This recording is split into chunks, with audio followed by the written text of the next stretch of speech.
How do you know if someone is attracted to you? Few people explain that attraction starts with body language. Your body speaks before words, often revealing more than you say. Words can deceive, but actions can't, and you can often tell if someone is attracted to you without realizing it. The first thing that happens isn't a nice phrase, although it could be. It's an automatic change in their behavior. First sign, their body faces you. It doesn't turn away, it doesn't move back, it doesn't protect itself. Their torso, feet, and attention all point toward you. That's real interest. Second sign, the gaze returns. It's not always a long, fixed stare. It's the unconscious act of looking at you, looking away, then looking back. That's called active focus, and it appears when there's attraction.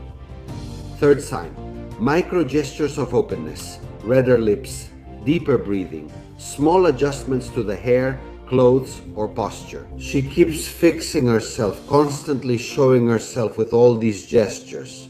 Fourth sign, and this is the important key.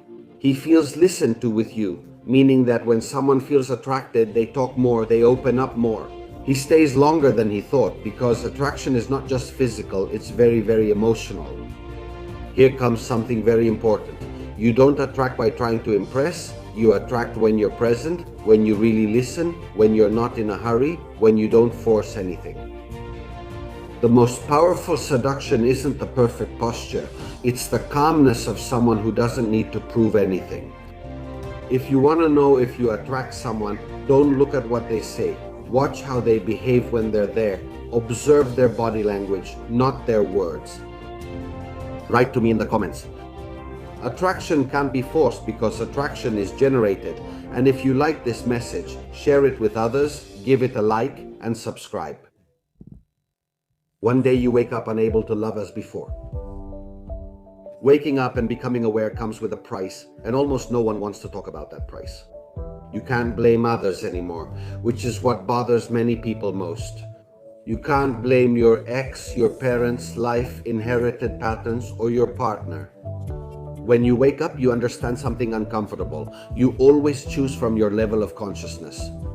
Walking with a conscious man doesn't mean being behind or ahead of him, but walking beside him. Without masks. This thing about masks is also very hard for us. Walking with truth. A conscious man won't need you to shrink so he can shine. He won't interrupt, possess, or control you nor fear your strong feelings. He wants to share his path, but this can also bring fear, so be careful. Walking with someone like that is not always easy. Why? Because conscious men see you, and when someone truly sees you, you can no longer hide or lie to yourself or do anything that goes against your true self. Many people avoid conscious love because it requires responsibility, coherence, and being yourself without excuses. Want to attract a conscious partner? The only way to truly live in love is through conscious love. Anything else won't last. So, if you want to have a conscious relationship, stop looking for it. Become the person you want to attract. Vibrate with that, embody it, live it. Because conscious love is not something you chase after. It's something you find when you're ready to sustain it. And remember, this isn't about finding someone perfect, but someone you can grow with without betraying yourself. And if this resonated with you, write it down in the comments below. Conscious love. And remember, conscious love has two characteristics: moving forward, evolving, healing, and building. Two things are working against conscious love right now, which are soft spirituality and wanting to set aside biology. Biology and spirituality are closely connected. Why? Because to reach God, you have to learn to be human. So let's embody this love. Let's be conscious and enjoy. How do women get attached to men they're not interested in, who aren't good for them and don't know why? Many women have experienced something few are willing to explain honestly. What are the reasons you get hooked on a man who isn't good for you? Sometimes it's not the good man who hooks you, not the stable man, not the one who treats you well. Sometimes you're drawn to a man who doesn't need you. Some of those times he doesn't need you because he's a man, but other times he doesn't need you because he's emotionally autistic or slightly emotionally autistic, or because he's not in love with you. Sometimes you get attached to a man who's a challenge or hard to understand, which is why you might end up drawn to someone who isn't good for you without knowing why. The reason isn't rational, the reason is emotional and unconscious. The brain rarely gets addicted to healthy things, right? It craves what's intense or unhealthy, like sweets or pasta. You need to retrain your brain to crave what's healthy. When a man is unpredictable or inconsistent with attention and not fully available, your nervous system goes on alert, and sometimes that alertness gets confused with attraction. That throws you off and makes you want to dig deeper into it. But that's not love, that's dopamine. Every time they show up, your brain releases a reward. Every time they disappear, anxiety appears in your brain, and that cycle creates an emotional addiction. That's why you think about him, knowing he's not right for you. You know he's bad for you, but you're addicted. Is there something inside you that still wants him?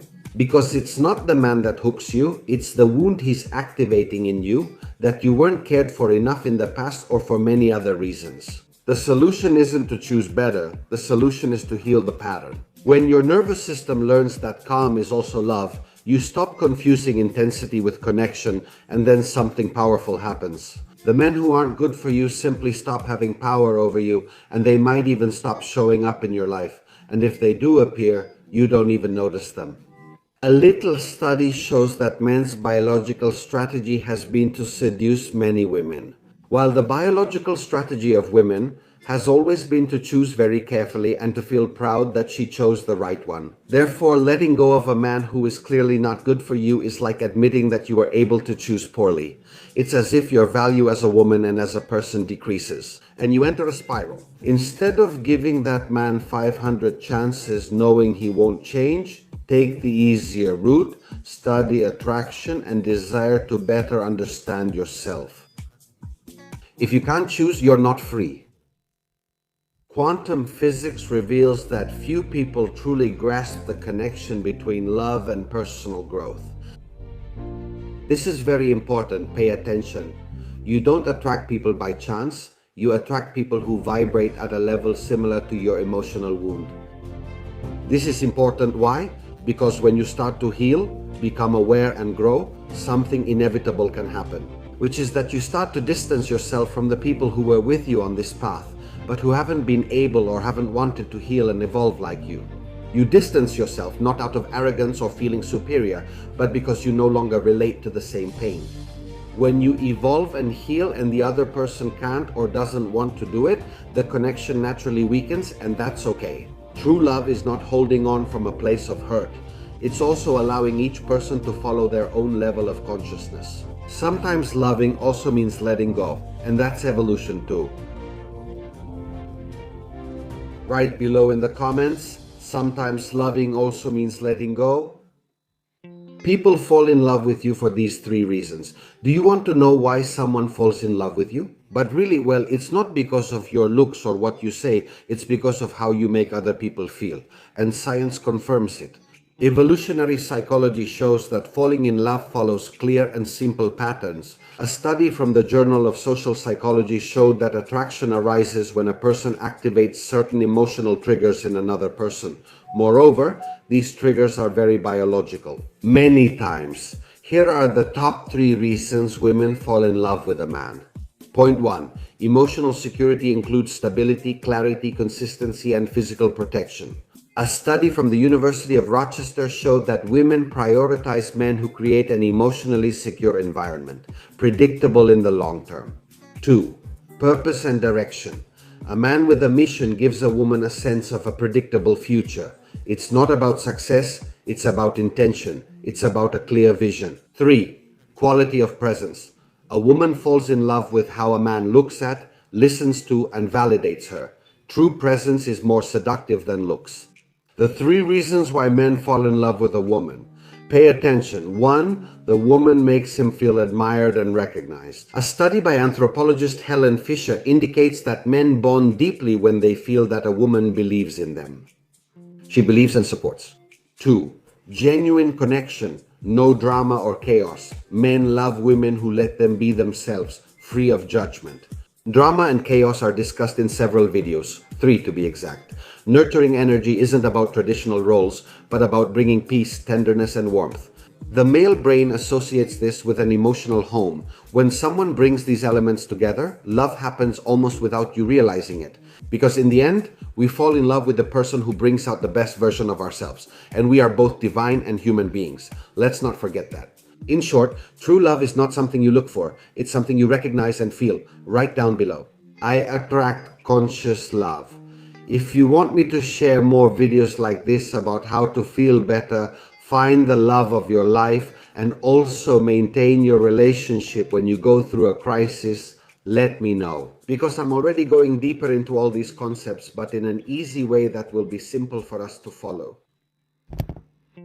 7 ways to connect with your feminine energy to love and feel better. Being feminine isn't about weakness, pleasing others, or losing yourself. It's about being centered in your body, your truth, and loving without self-abandonment. Since this is easy, many times it's easy to say, but not so easy to implement in your daily life. I'm sharing 7 keys to change how you experience love. First, learn to receive, accept love, help, attention, and presence. Feminine energy flourishes when it stops proving and starts allowing. Point number 2, honor your emotions without guilt. You're not exaggerating your feeling. A connected woman doesn't apologize for her sensitivity. She listens to it. Third, prioritize your energy over your image. This is crucial. True attraction doesn't come from looking perfect, but from feeling at peace with yourself. Point number 4, say what you feel, not what you think they expect you to say. Authentic femininity expresses rather than manipulates, and calmly speaking the truth builds real intimacy. Number 5, let go of control and be present. You don't need to anticipate everything. When you trust, love breathes and flourishes. Point number 6, choose from intuition, not from your wounds, not from the fear of being alone, not from need, but from the following question. For example, ask yourself if this expands you or shuts you down. Point 7. Remember who you are outside a relationship, because a fulfilled woman doesn't wait to be chosen, she chooses. When a woman is connected to her essence, she doesn't chase love. Love recognizes her. Write in the comments. Today I return to myself. If you're ready to love more consciously and powerfully, I want you to also understand that this mindset shapes how you see and feel about yourself. Will ensure the man who comes to you is truly right for you, not just someone we think is right. So, open your mind, because what you think is right for you might not be the best. Repeat after me. God or universe, send me the man who is right for me, not the man I desire and think is right for me. Grant me the ability to recognize him. Repeat, God, universe, send me the perfect man, not just who I think is perfect, and help me recognize him. Touching your ears activates the vagus nerve. Did you know there's a simple, almost magical way to quickly calm your mind, relax, and boost well-being? It consists of something as simple as touching your ears. It sounds strange, but it's not, since the vagus nerve is responsible for activating the peace mode of your nervous system. It has direct branches in the ear, especially in the area of the tragus, the concha, and the helix. And here's the interesting part. The journal Frontiers in Neuroscience published this. Studies have shown that gentle tactile stimulation of the ear, known as auricular vagus stimulation, reduces stress. It lowers heart rate and improves heart rate variability, which is a key marker of health. Now, is it the same to caress yourself as it is to be caressed by someone else? Well, science also has something to say here. Touching yourself is interesting, and it does activate the vagus nerve. But how? Research on emotional regulation, like the study by Cohen, Schaffer, and Davidson from the University of Wisconsin, showed that being touched by another person, especially someone you have a bond with, regulates the nervous system much more powerfully. Why?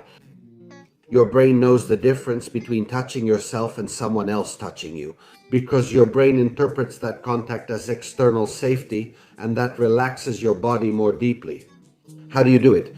Point number 1, gently stroke the outer part of your ear from top to bottom. Point number 2, massage the tragus with small circular movements. Repeat for 30 seconds. And point 3, repeat for 30 to 60 seconds. It's about stroking the whole ear. Point 4, when someone you trust does it, the effect doubles. Why not activate your vagus nerve? This can help you sleep better, reduce anxiety, relieve emotional tension, and improve your digestion. It's simple, it's accessible, it's free, and it's scientifically proven. Sometimes peace begins in your ears, strange as it sounds. Right below, I activate my calm. If you want more techniques like this, look for someone wonderful in your life immediately, or find someone right away if you haven't already. If possible, someone who can lovingly caress your ears every day. Are there criticisms because of this? Notice. Here's an uncomfortable truth people rarely admit as you grow up. Your existence. It's going to make those who don't dare to do it uncomfortable, most people, 99% of the rest of the world.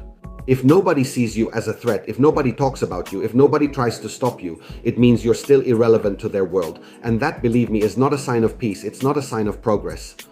It doesn't mean you're doing things as well as you can. That's a sign that you're still not shining. Think about it that way. If someone tries to take advantage of you, it's because you have value. If they imitate you, it's because you have influence. If they criticize or put you down, it's because unintentionally they realize you're at a level they can't reach or don't know how to reach, a step above them. Their doubt about you reveals their own limits, not yours. They want to touch their own wounds, not yours. Their frustration is seeing you do what they only imagine but never attempt. Social psychology explains it very clearly. For example, pay attention to criticism. It's a mechanism of comparison. When someone judges you, it's because on an unconscious level, they're using you as a reference, and that already shows your relevance. So, change your interpretation, and you have to understand from now on that when they criticize you, watch you, envy you, or imitate you, you're not losing anything. You're confirming your impact, your shine, your light. You're showing that your presence moves something, and only those who have energy can move things, on purpose and on my way. Criticism is essentially an awkward form of admiration, a sign that you're above average. I urge you to choose a conscious path, not a foolish one. The world fairly criticizes you for this. It's proof that you're moving ahead faster than others who would rather see you stand still. So don't hide, don't lower yourself, don't dim your light just to make others feel comfortable. Keep growing and let the noise confirm your greatness. Right below, I keep shining. 7 tips to be more masculine. Masculinity has nothing to do with imposing yourself. It has nothing to do with shouting louder or pretending to be strong or tough. True masculinity is presence, direction, and self-control. And today I'm going to share with you 7 real ways to strengthen your masculinity. Point number 1, learn to lead yourself. A masculine man doesn't command others. He governs himself with habits, discipline, and clear direction. Leadership is an important matter. 2, speak slowly and confidently. Rushing causes anxiety. Calmness shows power. Speaking slowly projects natural authority. 3, don't be afraid to take up space. Keep your back straight, chest open, and feet firmly planted. Your body teaches your mind who you are. 4, be less reactive. A conscious man doesn't explode over anything. A conscious man observes, breathes, and responds. Self-control is a higher form of strength. 5, look people in the eyes with a steady gaze, neither challenging nor submissive. This helps you communicate emotional security and inner clarity. 6, relax your face and jaw. Constant tension is accumulated insecurity. A relaxed face conveys calm, presence, and inner control. 7, challenge yourself and create something of your own, a project, a purpose, something that requires you to grow. Masculinity is built by facing challenges, not avoiding them. Being masculine isn't about proving anything. It's about knowing who you are, being able to stand your ground, and moving forward. Write in the comments, I activate my inner strength, and remember, the woman you would like to have in your life is wishing and needing you to improve in some vital areas.